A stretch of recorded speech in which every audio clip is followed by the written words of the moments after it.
Something that I had forgotten to point out about the Tau, just two quick little notes about the Tau, is first of all, they don't actually have warp capable ships.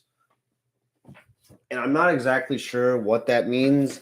I thought they could never even go in the warp because there was this like entire Warhammer global campaign that happened to determine if the Tau would be. Yeah, I don't think they can even do it. But in the second last Chancer's book, they can like go through wormholes, and that's how they travel around. Is they find wormholes and go from one. So that's that part. The other part is the crew. They had these war spheres, which are these massive like I don't know, like gypsy caravans or something. They kind of just like creep slowly towards the target, and it doesn't seem that practical, right? Having to like ram your entire ship against another ship to take it out. But the thing to realize here is they're supported by the long range guns of the Tau fleet. Orcs, they sort of occupy the niche from like really any other medium. They're brutes, but that's really where the similarities end. They are some sort of vegetation life. They bleed red, but they have fungus and they leave that behind. Um, the orcs were actually created by the old ones, and the old ones created the corks, Krok. Those became the orcs, and yeah, they were made to fight the Necrons. That's what they were made to do.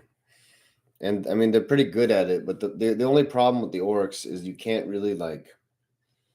It's hard to direct them. It's hard to direct them because they after every battle they get a little stronger. Like if they get wounded at all, if they get wounded at all, they will grow the tissue, and so an orc will become a knob. But there's only one boss, and so as soon as an orc gets as big as a boss, basically you're going to see them all split off, and it's not that doesn't happen for a bunch of orcs, but every time it does happen for one of them, it will break off a part of the tribe. So that's the big thing to notice is there's like a pop cap with the orcs. Every time there's a boss, they split off. Now beneath the boss, there's the knobs. And the knobs are probably one of the scariest things because there's just so many of them. And they don't wear armor. They're just a bigger orc. They're an orc that can stand upright. And they have a slightly more sophisticated loadout. Um, Twin Link Shooter is probably one of the funniest weapons they can have because it doesn't make them that much better. The knob is terrifying, but what makes orcs is the wog ability that they possess. The wog ability, every orc is like a low level psyker. That's the big thing about it, and they can just make little magic things happen, which is cool. But the wog, it's like a psychic beacon that brings them all together. And once they start wogging, the bigger the boss, the bigger the wog, the bigger the orc, the bigger the pole. And I know the weird boys can do that too. The weird boys are actually full on psychers, but because like the weird boys go from an orc who's just a latent psyker to an actual psyker, they're very unreliable in terms of like perils of the warp. But there's a lot of them. Probably the best novel that goes over the orcs, I would say, is 15 hours. That one's pretty good. And that one, the orcs, they basically just leave this one town and they use it like a training area or just like a recreation area for them to test out weapons on the guardsmen. And it's hideous.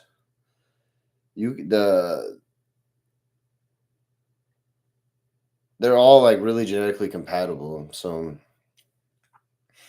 there was like a doc going out there picking up limbs and like making Frankenstein creations, and that's pretty typical. Of course, the very mimetic side of the orcs. I mean, the orcs themselves are memes, but the memeing becomes exponentially raised once you take into account the Gretchen or the Grots, which are they're smaller orcs. They're just like little goblins. They do a lot of funny things. I mean, they walk around with like monkey wrenches, and they fly on rockets and things like that. It's a lot of fun. The I guess really that what shows like the epitome of the symbiotic nature between the orcs and the Gretchen, or there's the orcs, there's the Gretchen, and then there's the snotlings. And the snotlings are really dumb, but there's this thing called the shock attack gun, and what it does is it makes a portal and it shoots the snotling into like inside of someone's armor or inside their vehicle. And the snotling becomes so crazy that once it comes to the other side, it just starts like tearing it apart from the inside, which is not good to do. It wouldn't be fun. The front of the shock attack gun is like this vacuum cleaner that just like finds the snotlings. They don't volunteer. They don't volunteer for that duty at all.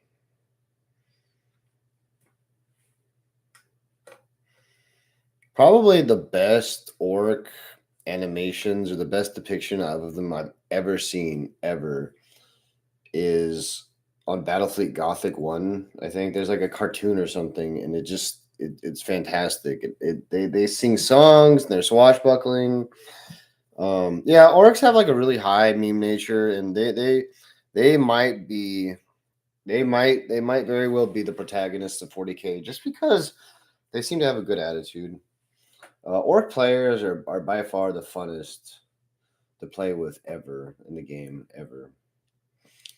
They seem. I mean, like, don't get me wrong. There's plenty of orc meta guys out there, which I'm is not fun. It's not fun in its own way because the orcs are such a fun army. But the way my one friend described it the best is like, yeah, he just sets up the orcs and they basically just play themselves like that. I guess that's kind of what it's like to be an orc warlord. Is at the beginning of the battle, it's just like, okay, you guys start here.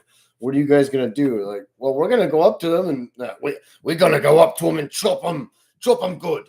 And I mean, it's what they do. What else are they gonna do?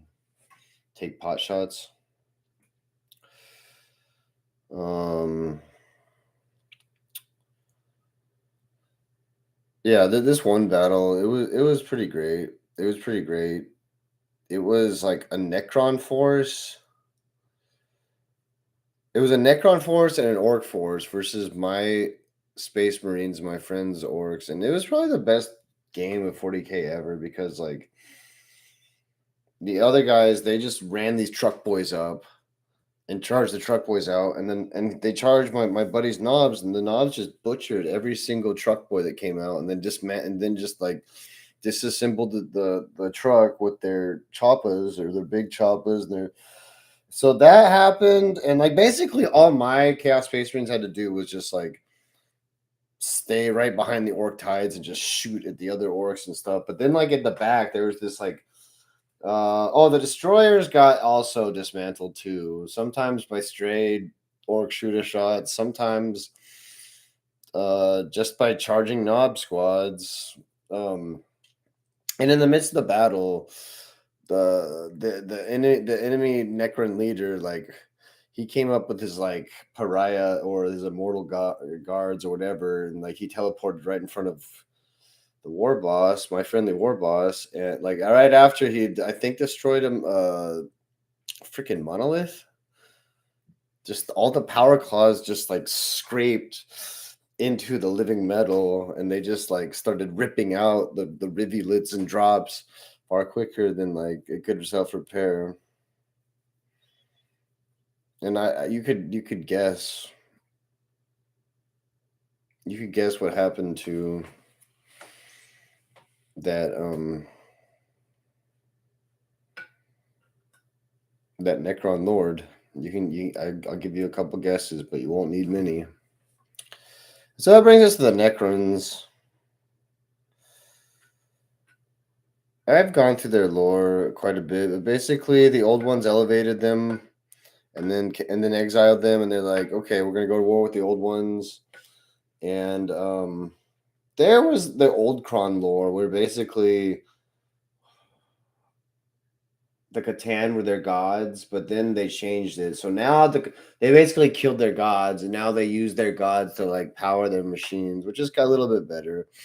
The thing about the Necrons is they have the most powerful like mortal characters, I guess. Like any like whatever isn't a demon but is still powerful. They have these like I don't know the names. I think one of them is called Drazen, but they can just like go back in time or like teleport or do they can really just do anything, which to me is horrifying because there's never been anything like that for as long as I've been a part of it. They're just they're powerful. And when Cadia blew apart, like it wasn't so bad because one of them did some meddling thing, or there was some sort of like Necron gateway or something that he unlocked. Anyways, look, but what doesn't make it that horrifying to me is they're all so petty. They're all just so petty. Every one of these Necron lords is so petty. So they will basically only do these things to up their standing in their stupid little court. That's what they care about is their standing with the other Necron lords, and that's it.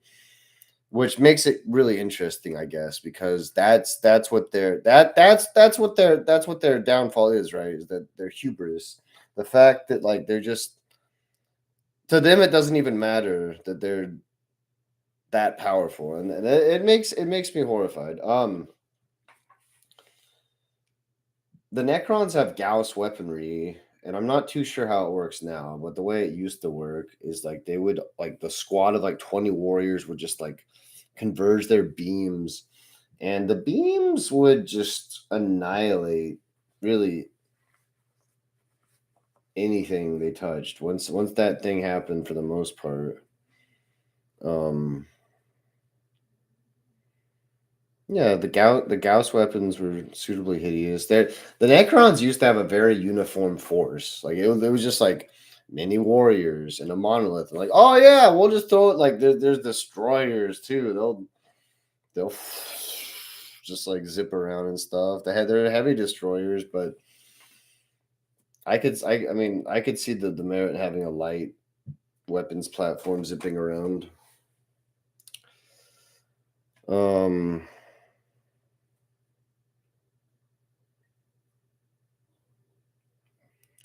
Not really too sure like what the different Catan do exactly. I don't really get it like what they because what they are is like they're not really gods. They're like these sun parasites that the Catan gave corporal forms, metal forms, but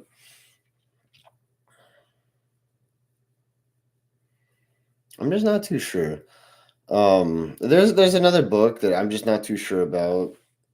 It's called The Nightbringer, and it has nothing to do with the Nightbringer except he shows up in like the last couple pages for like no reason. He's just there.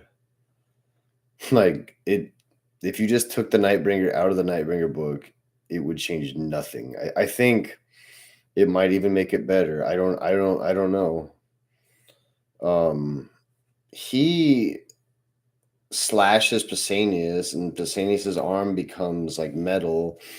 And so and it becomes this like regrowing metal that can never be like dented or anything. And he does his best to like try to like make it go away. And then so the um man, those crazy the Savage Morticians, Hansau Savage Morticians end up surgering it off, and he was like, "Oh my gosh," he was so happy. So that Catan arm goes on Hansau, and that's what his metal arm is. Which I guess if you ever wanted to know that how he got that metal arm,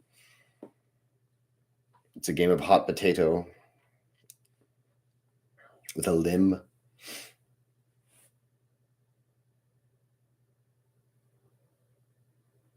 They have some cool vehicles. They have like this troop transport, and it's kind of like that thing from Star Wars where the Necrons are all like tucked in to the side of it. I don't think anyone uses it, but it would be cool. Oh, but I think they can shoot from inside of it, which I've always thought about, just like having them just go across the map, like just like that would be cool. I don't know if people do that though.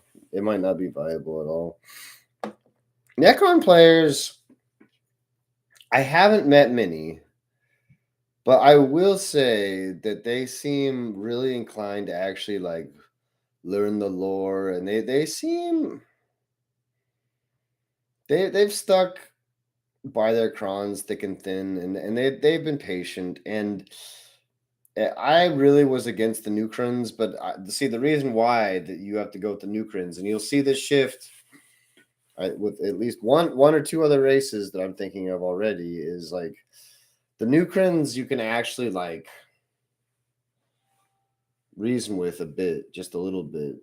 You can reason with the new Crons just a little bit because they have personality, whereas the old Crons, all of their personalities were just removed completely.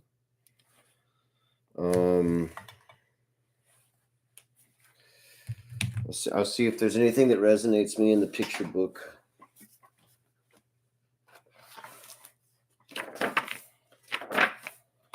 We'll see if this works.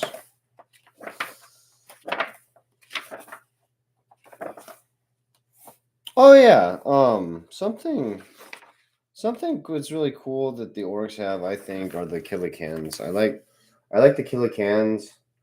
Like this is an Orc dreadnought, so it has 6 limbs, or rather 2 arms. But the can mob is like nasty. Like it's just like these like the can mob's cool just because it's. I mean, they're all bad, but I think just unleashing them on the battlefield would be pretty tight. Because it's kind of a nuisance. Oh, the Orcs have another cool unit that I've never really seen used that much, and I don't really know what it's called, but it's just like a little like it's not like an ATV. It's just like a light truck with like a chute on the back. I've always thought those things were cool. Oh,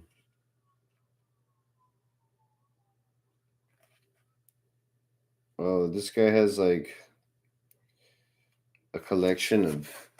This lord has like a collection of things or something. Yeah, there's a towel. Is oh man.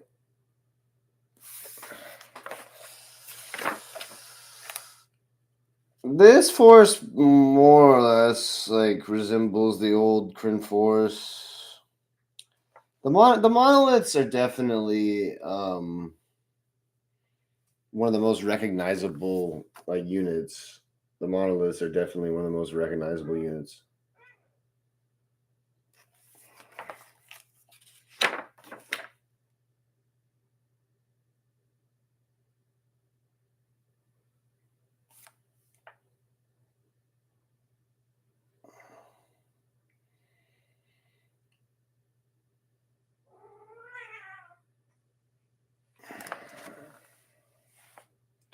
This it took me a while to like figure out if I was on board with this thing or not.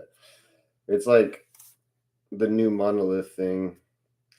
It uses the Catan and some like is like a power beam thing. This right here was the 7th edition. This is one of 3 books that came with the 7th edition setup, A Galaxy of War. The Necrons used to have a really debilitating rule called "We'll be back," and that it was cool. Like I think if you did the math, it probably was just not that great, and it just wasn't that great because basically all you had to do was remove 3/4 of the Necron force, and then the rest of them would just like phase away, and that was basically them just like.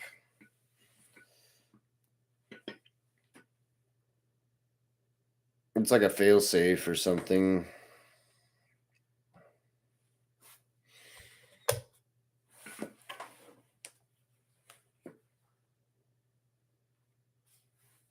Supposedly, there's like a lot of Necrons, like many Necrons.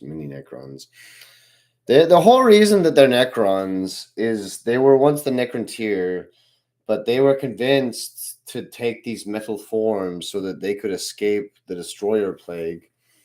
Um, I I have said the destroyer plague story so many times I've just forgotten it. I don't remember whether it was a byproduct of the warp or if it was unleashed by one of the warring factions during the war in heaven.